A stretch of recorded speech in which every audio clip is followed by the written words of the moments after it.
প্রতি আমার তো মনে হয় ভারতবর্ষের ইতিহাসে এইরকম ব্যাপার, এবং আমাকে আমাকে বড় করে লেখা আছে। আমার আমার এটাই ভাল লাগে যে হাওড়ার লোকের কাছে ভীষণ কৃতজ্ঞ আমি। যে আছে, যে পার্টি আছে, যে হোক, তারা মানুষের প্রতি ভীষণ কৃতজ্ঞ, তাদের প্রতি অনেক শ্রদ্ধা জানানো। এই বাচ্চারা এসছে আমাদের, হ্যাঁ বাচ্চারা এসছে আমাদের, সবাই এসছে, ছোটরা, এদের কাছে শুভেচ্ছা সবাইকে।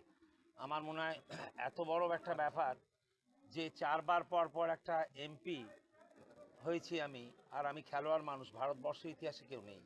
সৌভাগ্য আমার, এবং আমি তো মন দিয়ে কাজ করি, সব করি, এবং একজন দুজনকে আমার সবসময় ভুলবো না, পার্টির সবাইকে আমি ভুলবো না।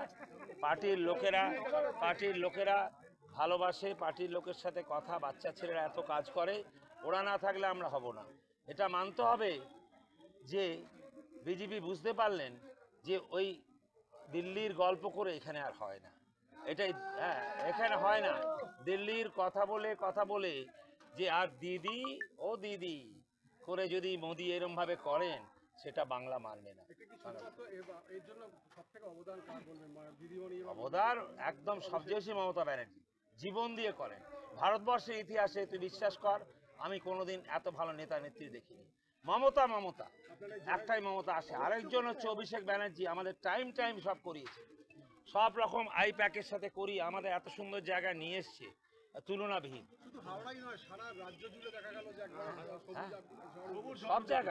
সব জায়গায় এবং ভালো, মানে বর্ধমানে দাঁড়িয়ে আমাদের প্লেয়াররা জিতছে, কত ভালোভাবে জিতছে। কারণ হচ্ছে মানুষ বুঝতে পেরেছে যে বিজেপি এলে দেশটা শেষ হবে, বিজেপি এলেই বা বেঙ্গল খারাপ হয়ে যাবে। আর বেঙ্গল একটা মিনি ইন্ডিয়া, আমাদের এখানে হিন্দু মুসলিম শিখ সাই আমরা ভাই ভাই আছি। এই জন্যে শহরবাসীর জন্য সবচেয়ে ভালো, শহরবাসীর জন্য যেটা আমার ইচ্ছা, যেটা আমার জীবনে 6 বার 7 বার যেও করতে পারলাম না, এটা আমায় করতেই হবে। আন্ডারপাস এটা করতে হবে।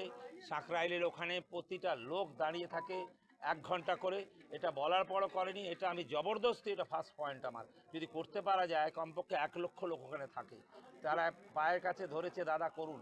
কিন্তু একটা আন্ডারপাস করতে যদি আমার গভর্নমেন্ট না চায়, তাহলে আমি এটাও চ্যালেঞ্জ করছি, আমি নিজে টাকা দেবো, কিন্তু ওরা পারমিশনটা দিক যে আমরা কি করে নিস্তলে যাব। হ্যাঁ, অভিষেক তো ভালোবাসে আমায় খুব, বলে দাদা কোনো চিন্তার নেই। আমি না, তোরা আছিস সবাই মিলে। হ্যাঁ নিশ্চয়ই মমতাকে যাবো, মমতাকে পায়ের দিয়ে প্রণাম করি। মমতা দি আমাকে বলে, প্রসূন তুমি আমার চেয়ে বয়সে বড়, কেন প্রণাম করো? আলাম না, আপনাকে পড়াচ্ছি না, আমি মা দুর্গাকে প্রণাম করছি, মা দুর্গাকে প্রণাম করছি। এটা সেই জন্য সবাই ভালো থাকুক তোরা।